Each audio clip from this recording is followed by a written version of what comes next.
Namaskar and welcome to another episode of Decoding the Cosmic Code. I am your friend Kiran Shetty and today we are decoding Venus, Shukracharya in the Vedic tradition, the planet of love, beauty, luxury and refinement. Now, Venus seems simple at first, love, wealth, beauty, pleasure. But have you noticed how it's full of contradictions? Why does Venus, the planet of wealth, exalts in the house of losses? Why does it rule luxury but demand charity? Why does it govern pleasure yet also lead to moksha? Let's decode how we can refine our Venus, how we can be like the honeybee extracting only nectar and nothing else. Because, my friend, the highest Venus is divinely pleasurable.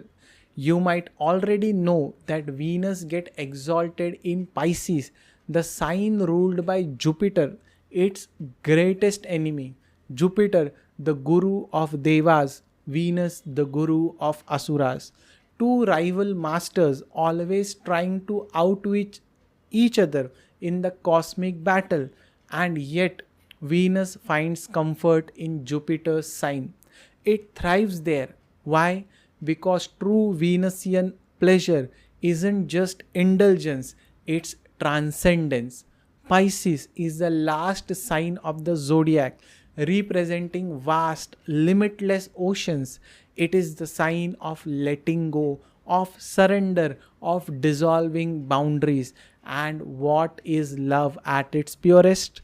It is not attachment, it is surrender. Venus without wisdom, that's lust. Venus with wisdom, that's bhakti, devotion. Love, when it's not about getting but about giving, transforms into something divine. So, if you want to refine your Venus, start practicing this in your relationships.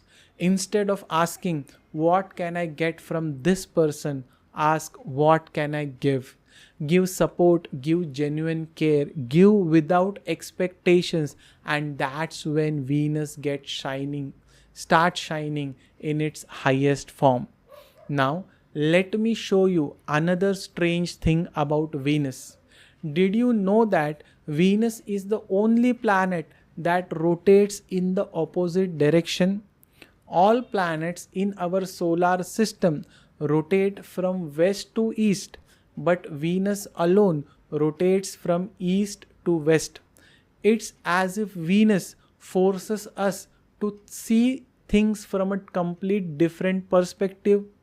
Just like in astrology, we can't understand Venus by looking at it on the surface.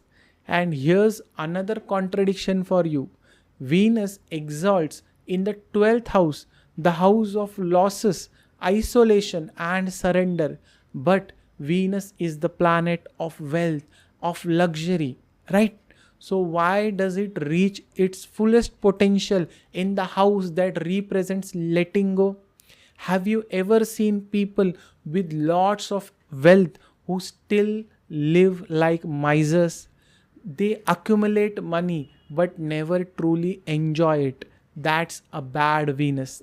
Venus is about trusting that wealth will flow. That's why a good Venus makes a person generous. They know that money is meant to circulate. A weak Venus, on the other hand, makes a person cling to wealth out of fear. True pleasure isn't in hoarding, it is in experiencing and sharing. Luxury isn't about owning, it's about experiencing. Now, let's talk about refinement. Venus governs taking something crude and making it pure. A diamond isn't born beautiful, it has to be cut, shaped, and polished. That's Venus. Crude oil has to go through refinement to become petrol. That's Venus.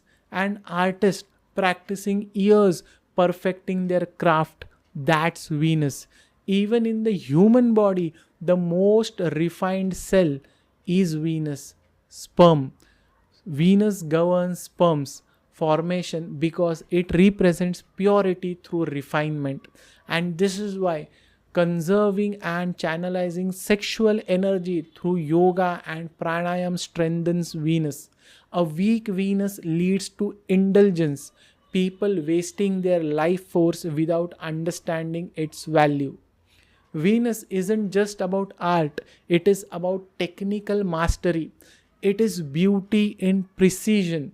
A singer perfecting every note, that's Venus. An engineer ensuring flawless design, that's Venus.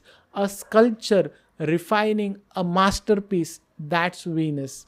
And here's something interesting, the Sanskrit word for technology is Tantra, and that's how Venus connects to Tantra Shastra.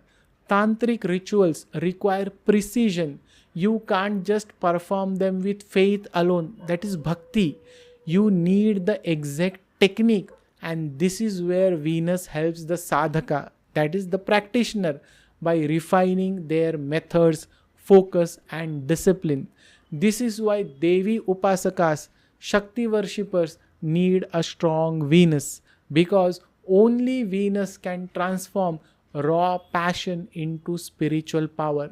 So, my dear friend, Venus is not just about pleasures, it is about refinement, wisdom, and balance. If you want to strengthen Venus in your life, start mastering a skill. Whether it is music, art, technology, or even astrology itself, refinement brings mastery, and mastery is Venus. And if you are serious about this, I recommend chanting the Shukra mantra daily for at least 15 minutes. Himakunda Mrunalabham Daityanam Param Gurum Sarvashastra Pravaktaram Bhargavam Pranamamyaham. Now, before we wrap up, if you want to understand your Venus, how it influences your chart, I offer one-on-one astrology consultations. Connect with me on WhatsApp. My number is in the description. And if you are still here with me, please give me a like. And until next time, enjoy life, but don't be owned by it. That is the lesson of Venus. Now, take a deep breath, relax your shoulders, and smile. Thank you.